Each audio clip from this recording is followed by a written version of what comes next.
Okay, we are live. So, very good afternoon, everyone. So, now we'll be proceeding with the third session of the day, which will be conducted by Mr. Satwik Dastane, sir, who is a senior research assistant at Sci Life Sciences, CRDMO, Genome Valley, Hyderabad. And sir will be presenting his topic, the role of preclinical research in oncology drug development, which is a very, very interesting topic. So, to tell you something about Sir's educational qualifications and achievements, Sir has a master's in pharmacy in pharmacology and toxicology from the esteemed Naipur Institute, Ahmedabad, from the year 2018 to 2020. Then, Sir is an esteemed alumni of our institution, which is Sir Dr. M.S. Gosavi College of Pharmaceutical Education and Research, Nashik, and from where he completed his B Pharmacy from the years 2014 to 2018. He has qualified GPAT with All India rank 257. Additionally, he has also qualified the NIPER JEE with All India rank 202. To tell you about his work experience, he is a senior research assistant in-vivo biology department, Sci Life Sciences Limited, currently. He was a senior research associate in-vivo pharmacology discovery biology department in Syngene International Limited. He was an executive in preclinical pharmacology from the Biological Research Pharmacology Department, Sun Pharma Advanced Research Company Limited, from the year 2020 to 2022. So his skills is especially in handling small laboratory animals, additionally in development of in vivo disease models such as synergistic and xenographic models, tumor growth monitoring techniques, in vivo stereotaxic surgery, transcardial perfusion, femoral vein cannulation, bladder cannulation in mouse and rats. Additionally, he is an expert on collection of biological fluids and various molecular biology techniques like Western blotting, PCR, qPCR, immunohistochemistry, ELISA, and other biochemical analysis. He is also an expert in different software-related tools, including the Microsoft Office, Living Image 4.4, ImageJ, GraphPad, Prism, SigmaPlot, etc. He has got Project Management Associate certification from SynPro Academy, Syngene's internal training program. So I would like to ask Sir to carry on with his session. Thank you very much, Sir, for joining. Yeah.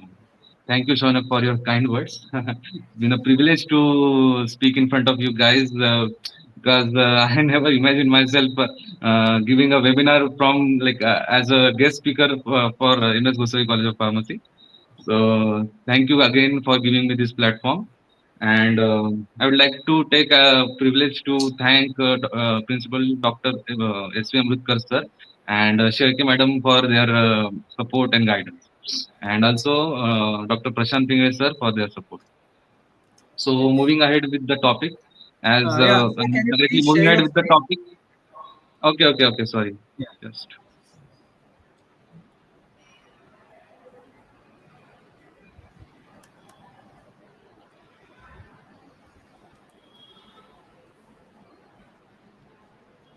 sorry. It disconnected again. Just give me one Yeah, minute. I think it has gotten disconnected.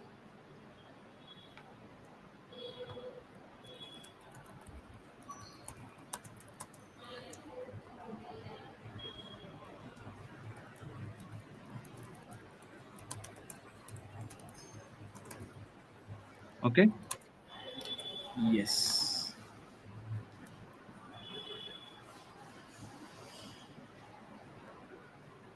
It is loading.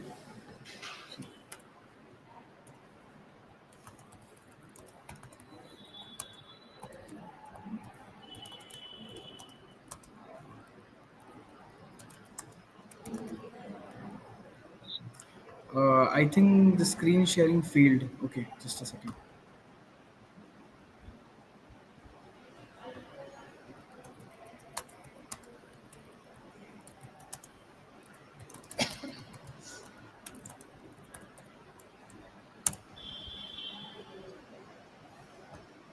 Trying to share again.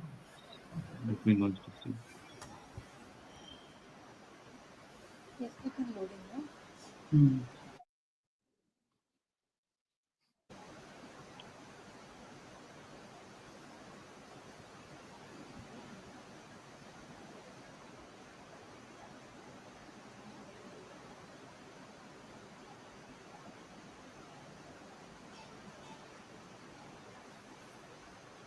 Uh, there's a Wi-Fi issue, I guess.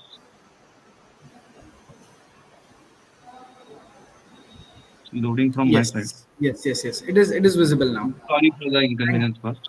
Yes, yes. No Uh, problem, sir. Thank you. I will jump right ahead into the topic because Shaunak has already introduced me well.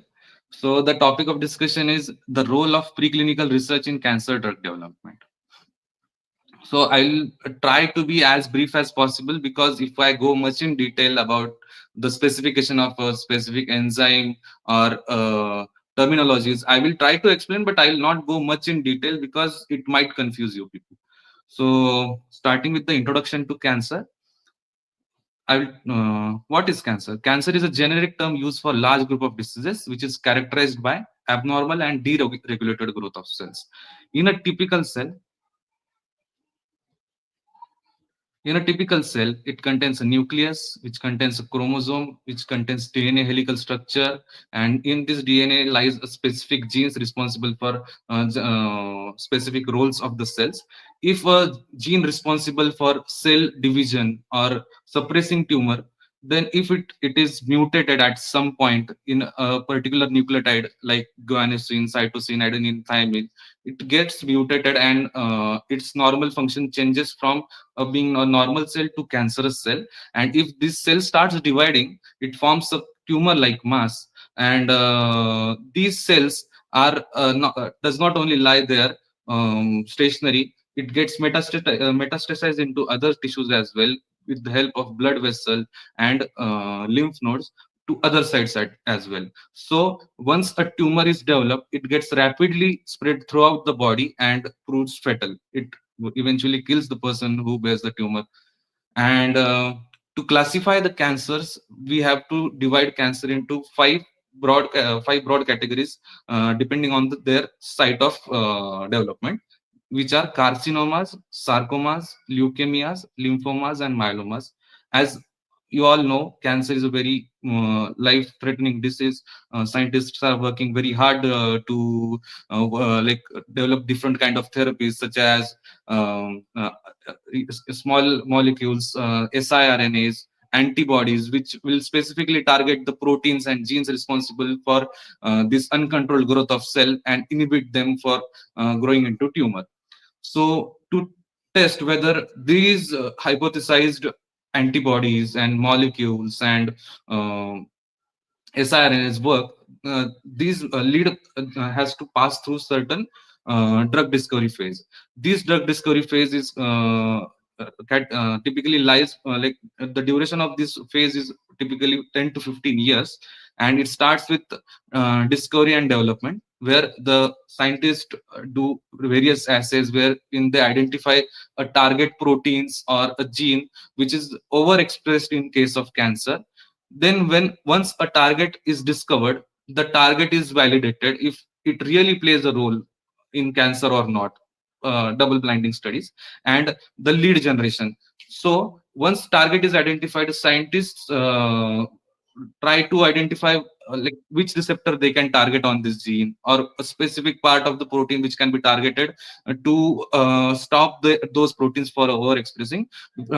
Hundreds of different leads are generated, which are later screened in further phases, which are preclinical research, in which in vitro, in vivo, ex vivo testing is done. And after successful completion of preclinical research, IND is filed.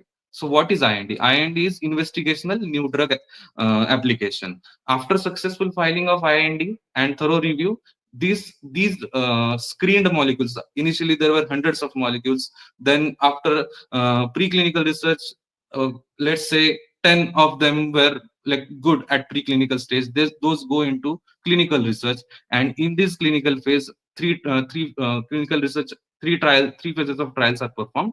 And after successful completion of these trials, NDA is filed. NDA is new drug application. After this NDA, FDA reviews all the data, compares adverse effect and safety and efficacy of this compound, and eventually the molecule with lesser side effects, lesser adverse effect, and better efficacy gets approved. And after approval, this molecule or antibody or any therapeutic agent is allowed to be marketed and used for the treatment of the patient, and post-marketing surveillance is done. So as our topic of discussion for today is only focusing on preclinical research, I will explain this in further slides. So here I would like to give a sequential overview of a preclinical study design. It starts with in vitro screening. What is in vitro screening? Screening of the lead compounds at cellular level itself.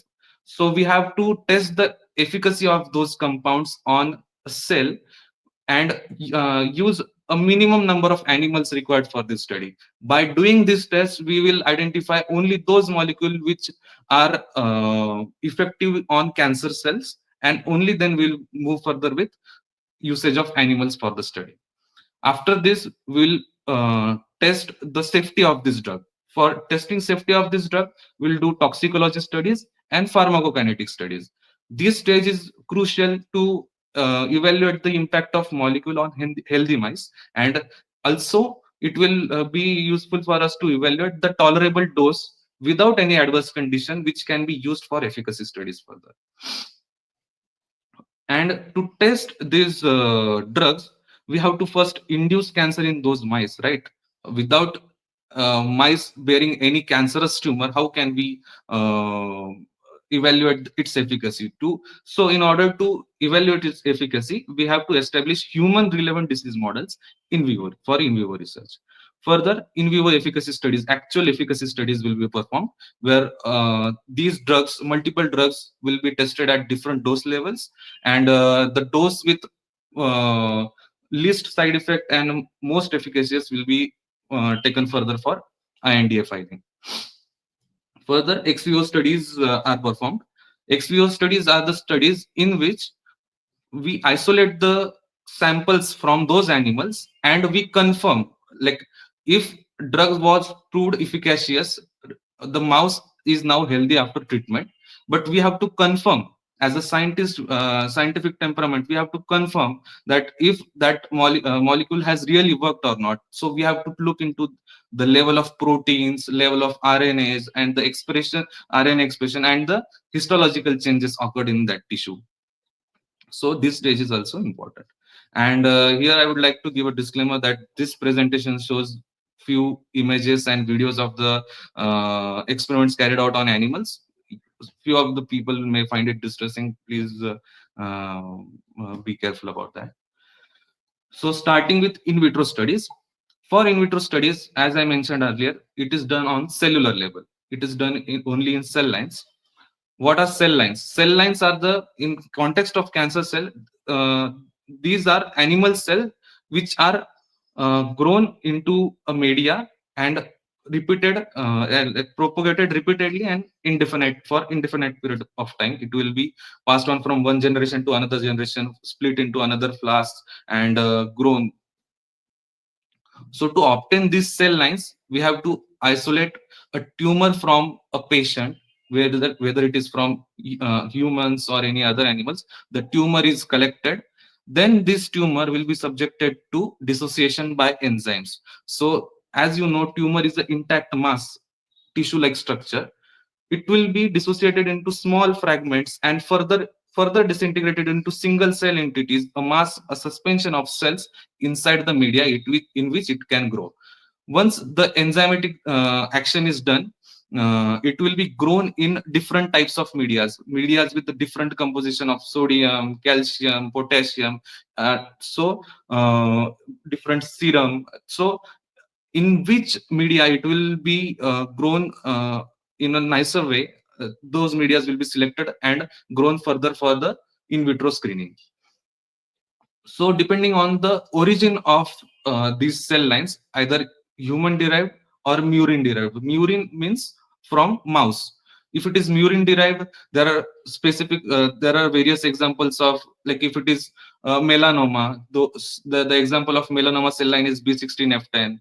Then if it is colon cancer, it is MC38, CT26. These are just names of the cell lines which are given nomenclature for specific cancers. Then pancreatic cancer, SVR cell line. Then breast cancer, EO771.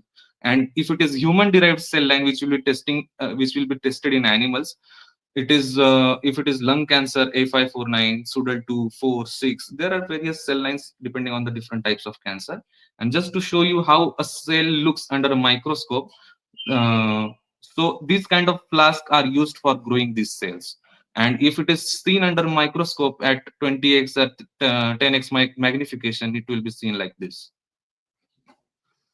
So further, we have, if we have to test a specific molecule or small molecule or antibodies, we for in vitro studies, initial screening is MTT assay will be done, in which the concentration of test molecule, for example, here in cisplatin, they have introduced cisplatin in the flasks. So as the concentration of cisplatin is increased from 16 micromolar to 32 micromolar to 64 micromolar to 96 micromolar, these are the cell numbers initially in control animals, right? In control animals, there are 4 million and 2 million cells. As the concentration of cisplatin increases, it will reduce the cell count to almost nothing. The MTT reading unit, it is only 0.2, and as compared to control, it is 0.1 and 0.8 in 4 million and 2 million cells. As the concentration of cisplatin increases from initial to half of its population, it will be considered as IC50 value, inhibitory concentration for 50% of the cells. That means at that concentration, 50% of the cancer cell dies. So that will be crucial for that will be crucial screening method for the compound. If the IC50 value is low or high, depending on that, the molecule will be further screened for in vivo studies. The second type of assay we performed is wound healing assay, in which a petri plate is taken, cells are grown in that petri plate, and with the help of pipette tip, we create a small wound in a small barrier in between those cells, and the rate of migration from the both sides of cell and eventually heal that wound is considered as migration rate of that cells. Uh, if the migration rate is higher in particular cell, it does not, it is, that means it is not efficacious. In this graph you can see after 6 hours the wound width was lower, migration rate was lower in those cells. After 24 hours, the control group where no drug was given, the migration rates were higher. In AMI1, which is their test compound in that article, I mentioned the reference I have given below. In this article, they have used AM1 as a test compound. The migration rate was lower. Cisplatin is relatively higher, and AM1 and cisplatin together was given in combination. The migration rate were lower, and in 48 hours, if you see, the migration rate was highest in control, which means there was no treatment in those cells, and the migration rate was lowest in the combination treated group. That shows that particular test compound works best with in combination with cisplatin. So this kind of assays are performed to screen the test compounds. Further, after in vitro screening, we will be needing lab animals to perform our efficacy studies. For those, there are specific regulatory guidelines. In India, we follow CCSEA guidelines, which is Committee for Control and Supervision of Experiments on Animals. The main motto to introduce these guidelines was to promote 3R principle. 3R principle is replacement, reduction, and refinement. So replacement is to replace larger animals with smaller animals. It's better to use, or it's not better actually, but still it's better to use smaller animal than larger animal and use lesser animal than more animal to obtain significant results. So these guidelines provides a specific sets of instruction for if a particular type of study is being conducted, how many animal, which species of animal, and what protocol should be followed to what protocol should be followed to conduct that study. So replacement is replacing larger animal with smaller animal. Reduction is using lesser animal to achieve significant result, and refinement is to reduce a method which is going to cause less suffering to animal. So we don't have to suffer those animal, give them pain or anything. So these CCSA guidelines provide specific guidelines to conduct the research. Further, this CCSA guidelines provides a set of instruction that how animal in animal house should be stored. In this image, you can see the animals are kept in individually ventilated cage. Each of these cages are provided with separate inlet and outlet of airflow, separate sterilized feed and water, and the temperature of this animal holding area is kept constantly at 22 degrees Celsius, and the humidity can range between 50 to 60%. And to simulate the natural condition, the typical animal experiences 20, almost 12 hours of day and 12 hours of night. So to simulate that condition at night, we strictly turn off the lights for animals to simulate natural condition. Then we have to, as like humans, mouse and rats, all these animals used in laboratory are social animals like us. So we have to cage them in a group of 3 to 5 to in order to maintain their normal behavior. We don't have to cage them individually, so that the animal is also like good animal is also healthy. Moving further, we have to perform a toxicology study to assess the safety and develop a toxicology profile of that particular drug.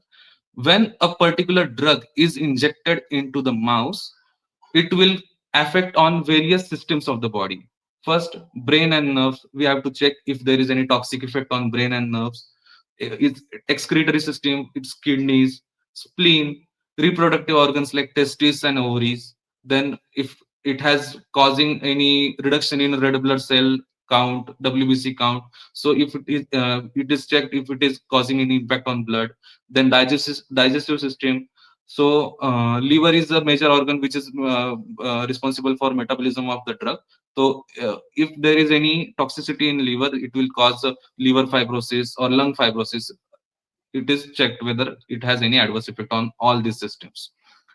To check the hazardous effects of chemical substance on living organism, we follow OECD guideline worldwide.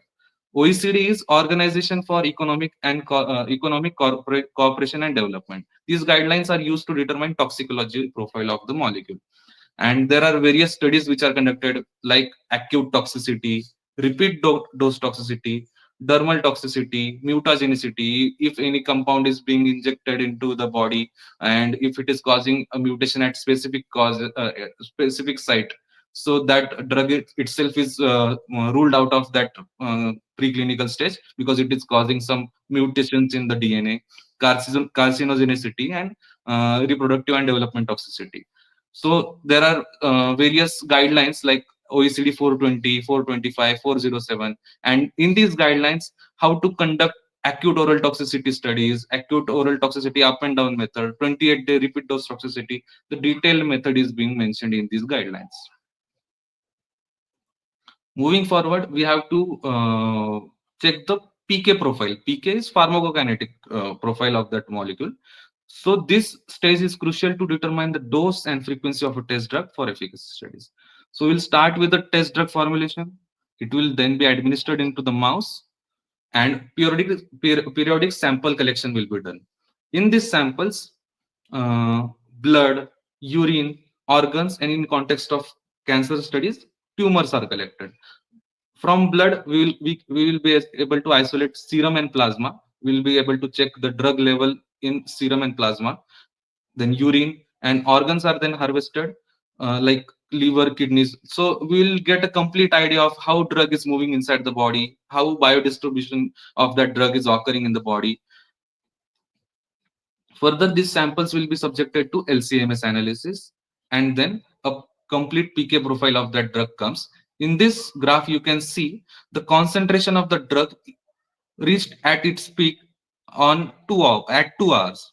So this point is considered as Cmax of that drug, and after that, elimination phase of that drug starts. So that body starts eliminating drug out of the body.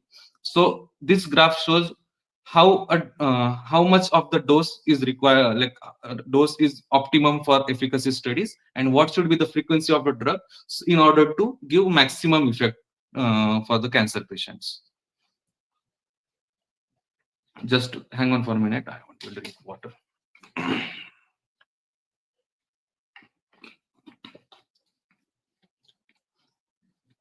So I took a data from a bioprotocol article which is titled as Murine Pharmacokinetic Studies. In this, they have injected two drugs into the body of lab animals. By oral route, they have given nilotinib, and by IV injection, they have given paclitaxel. So the time points were collected at 5 minutes, 10 minutes, 15 minutes, 30 minutes by different routes of like from where they can collect the blood samples.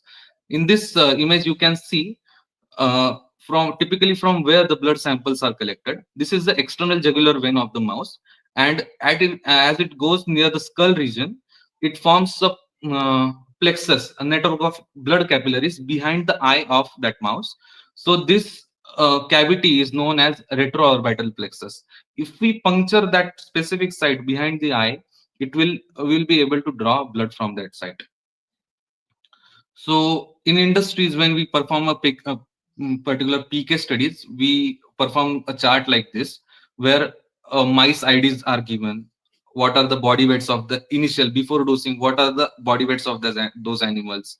Then volume of nilotinib injected, volume of paclitaxel injected. What was the dosing time? What was the dosing time of second drug? Then the respective time points of those drugs are mentioned in this kind of chart. This is just a representative image, so you understand how a time points are collected. So in this here is a small video I want to show you. In this video, they have collected the blood sample from retroorbital plexus of the mouse, in which they have given isoflurane gaseous anesthesia to the mice using this tube. This gaseous anesthesia is in combination with like combination of isoflurane and oxygen at a specific rate, so that animal does not die and remains in anesthetic condition.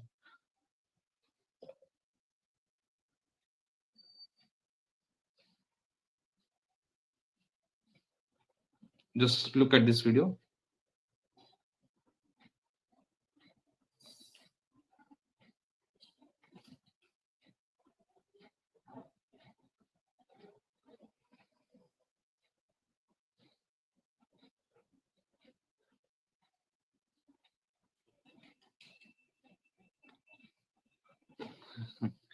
You don't have to worry about this animal. Animal is perfectly in right condition. It is just under anesthesia. No harm was caused to this animal.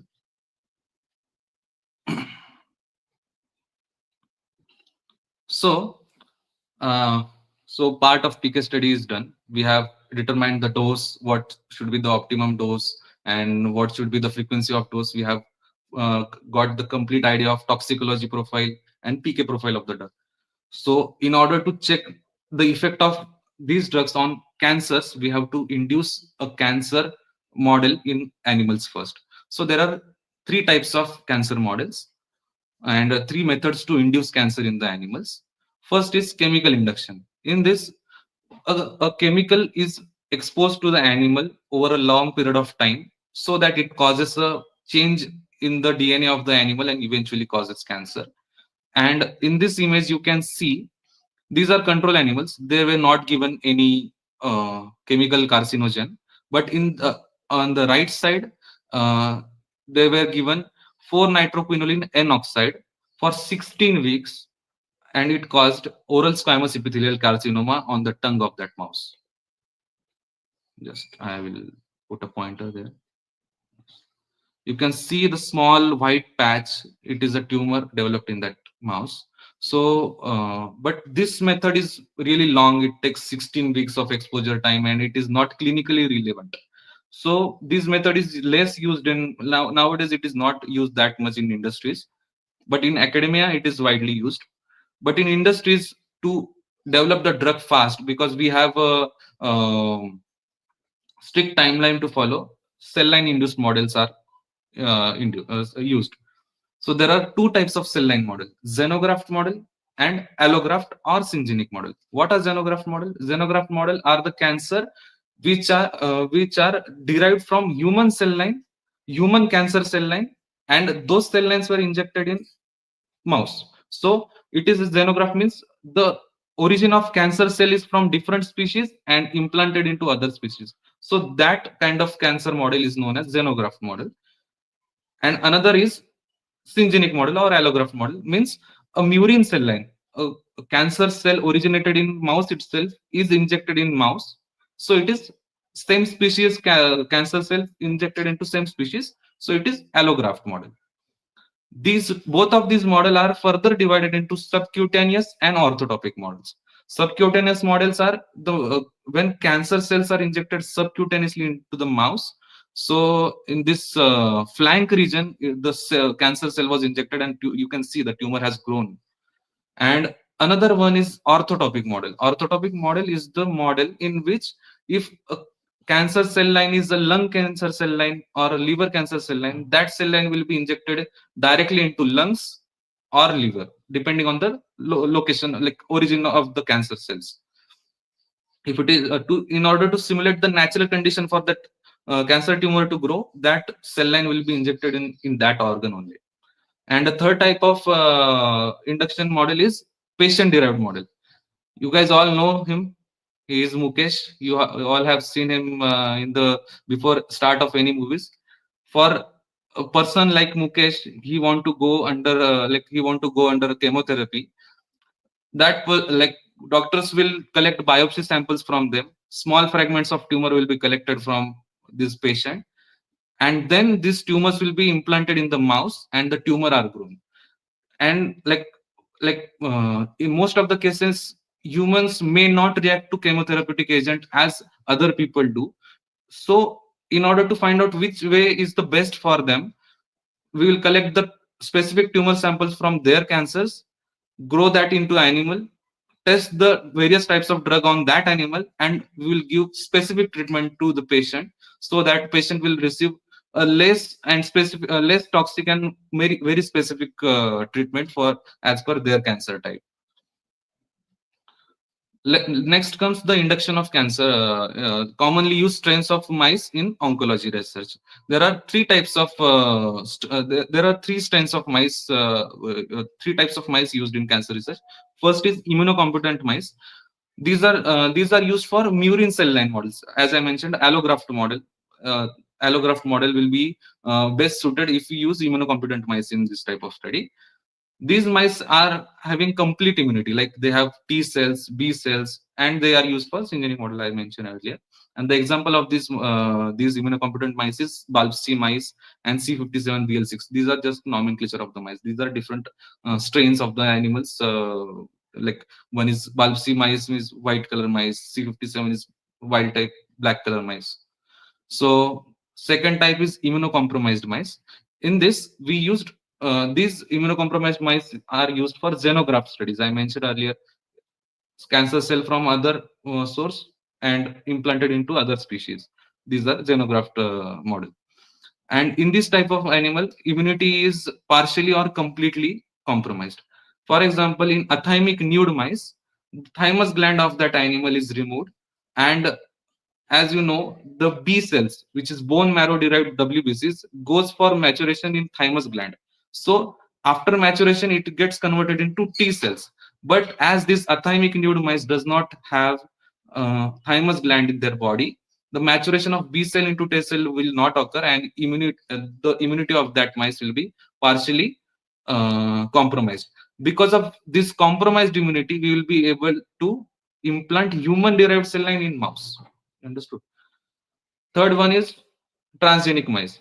Transgenic mice are genetically modified mice in which they have done a specific mutation at embryonic level itself of that mouse. When that particular mouse species was at embryonic level, we will incorporate a certain oncogene or suppressor gene, so that these mouse will develop cancer spontaneously after few weeks when they are born.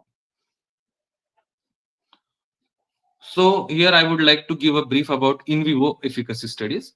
In a typical in vivo studies, For example, we take 30 animals. Then the cell suspension of cancer cell will be injected subcutaneously to those animals. And out of these 30 animals, after if we wait for 1 to 2 weeks, out of these 30 animals, around 24 animals will be in the range of 80 to 120 mm cube, and most of the like 6 to 7 animals will go out of the range. So 80 to 120 mm cube is the tumor volume of that, the tumor which has occurred on the surface of that mouse. So 80 to 120 is the ideal tumor volume range used in industries for screening the compounds to check the efficacy of the compound.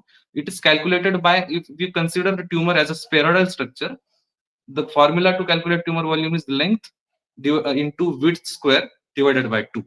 So if we get 80 to 120 range, out of these 24 animals will be selected for further analysis, and 6 animals will be discarded. So out of 24 animals which I mentioned earlier, which are in the range of 80 to 120 mm cube, will be done randomization. Why do we do randomization? So in order to reduce the bias of the scientist who is working on those animals, we'll distribute the same range, which is 80 to 120 animals, into, we'll divide these 24 animal into 4 groups, and these 4 groups will receive similar range of tumor volume in each group, so that the bias, which is control group, will grow higher tumor volume than test item, than standard compound. So in order to avoid that bias, we'll randomize those animal and distribute into 4 groups, like control group, in which no treatment was given.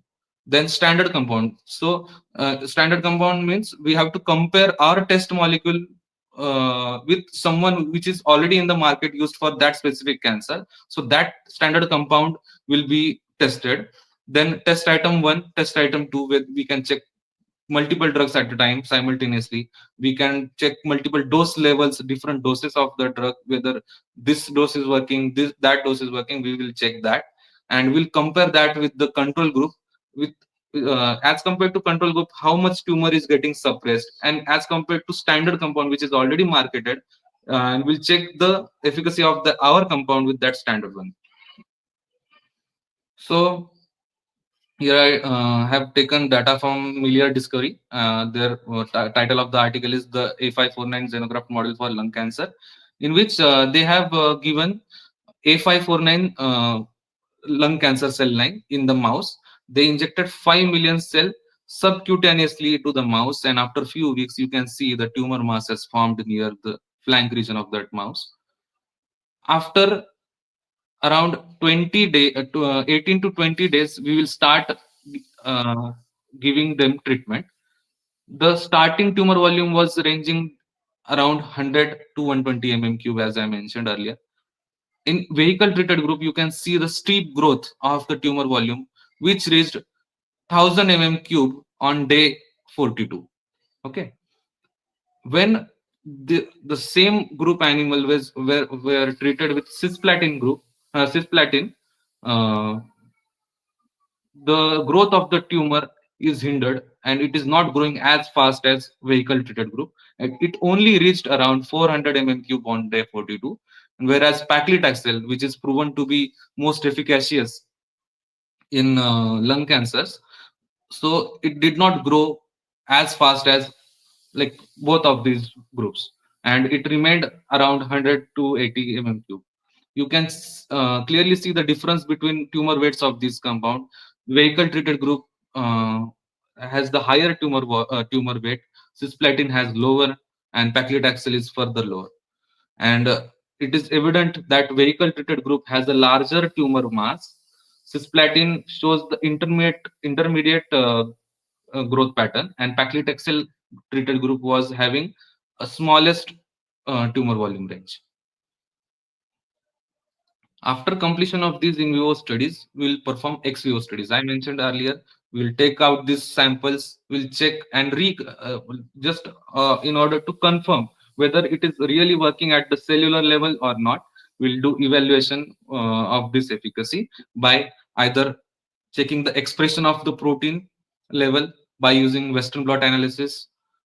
We'll check the expression of specific genes responsible for cancer, and we'll do RT-PCR for that. We'll check whether that particular gene uh, is getting suppressed or not, which is responsible for uncontrolled growth of cells.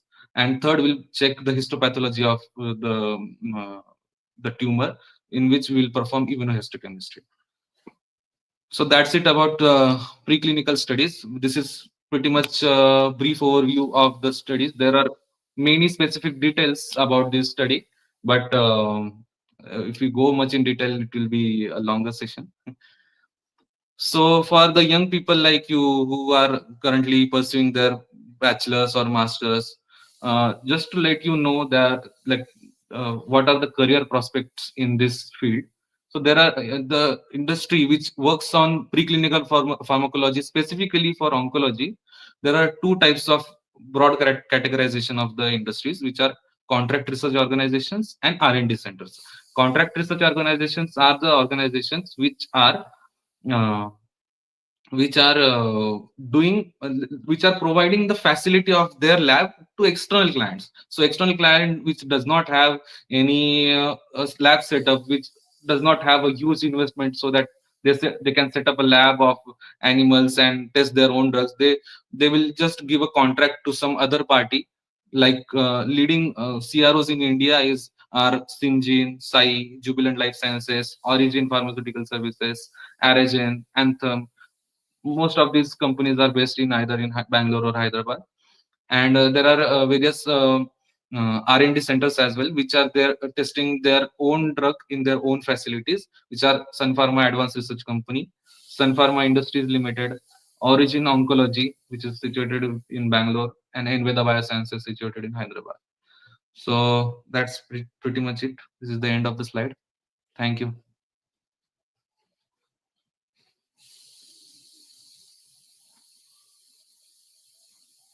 Shauna? Yes. Thank you, Satwik, Stop for sharing my screen. an amazing. Am I audible? Yeah, you're audible. Thank you, Satwik sir, for an amazing presentation. You covered everything very, very nicely, and especially our participants. They are students, they are PhD scholars, plus additionally, they're also teachers. So everyone has this going on in their project, like animal testing and everything. Plus, cancer is like the buzzword right now. So it's Yeah, in a yeah. lot of buzz. So it was a very, very insightful presentation.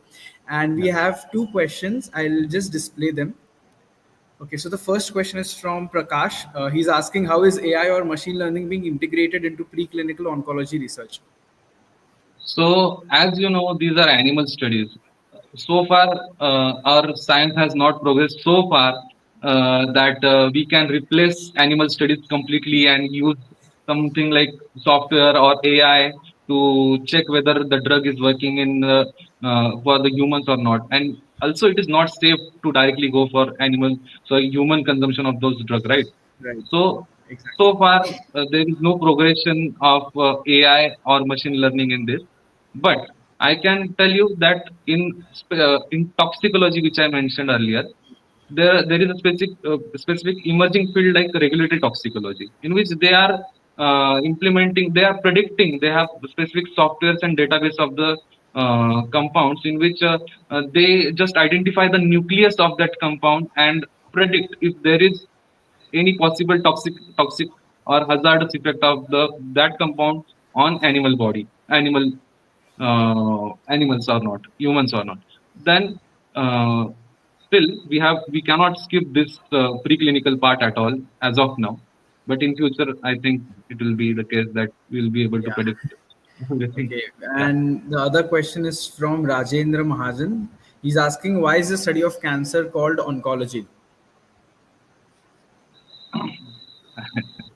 To be honest, I don't.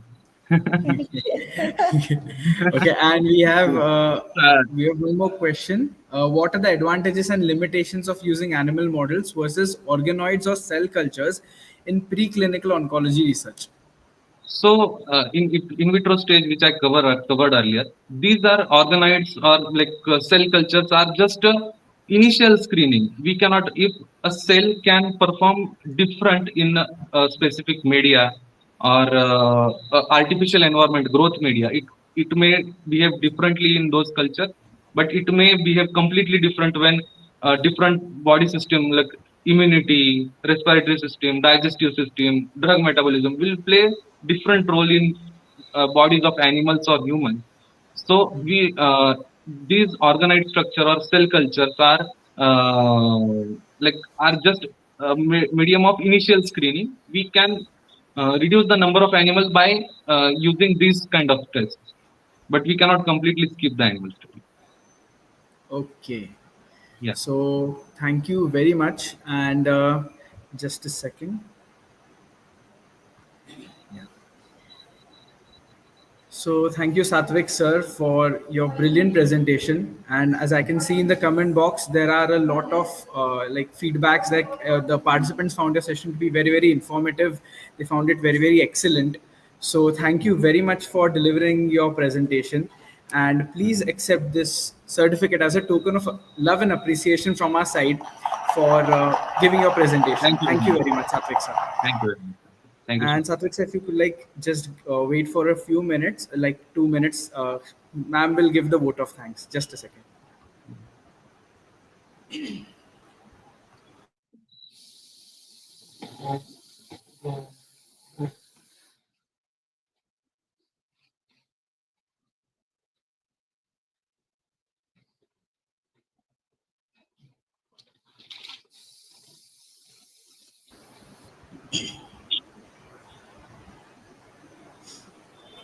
Okay. Hello, Good madam. afternoon, all. On behalf of Gokhale Education Society, Sir Dr. M.S. Gosavi College of Pharmaceutical Education and Research, Nasik, I am honored and feel privileged that giving a vote of thanks for today's webinar, uh, namely Strategies for Pharmaceutical Product Development and Regulatory Success. First of all, I am thankful to all three resource persons, Dr. Pooja Chawla, Professor, University Institute of Pharmaceutical Science and Research. I am thankful to Dr. Ujwala Tube, Associate Professor of Raigad College, and I am most thankful to Mr. Satwik Dastane, a prestigious alumni of our college, for sharing their valuable expertise with us and our delegates. I am thankful to Dr. Mrs. Dipti Deshpande, Madam, Secretary and Director HR of Gokhale Education Society for the motivation. I am thankful to Dr. R.P. Deshpande, President of Gokhale Education Society for motivation and guidance always. And I am thankful to Mr. P.M. Deshpande, Sir, Project Director of Gokhale Education Society for his motivation. I am thankful to Mr. Shailesh Gosavi sir, Director Establishment of Gokhale Education Society for providing us a very good facility so that we can conduct such type of online activities also. I am thankful to Dr. Sunil Amrutkar sir, Principal of our college for his guidance and motivation in each step. I am thankful to Dr. Prashant Pingre sir, Vice Principal and IQAC Coordinator of the college for his motivation guidance in each step of the webinar conduct. I am thankful to organizing committee of a webinar for their efforts. Because of their effort only the success is observed. I am thankful to all the teaching and non-teaching faculties of our college for helping us. And lastly, I am thankful to all the delegates who have given such a good response to us. I think that this today's day is a successful day for gaining information and knowledge regarding pharma product development and the regulatory success. I'm thankful to all. Thank you, Satwik. Thank you. Bye.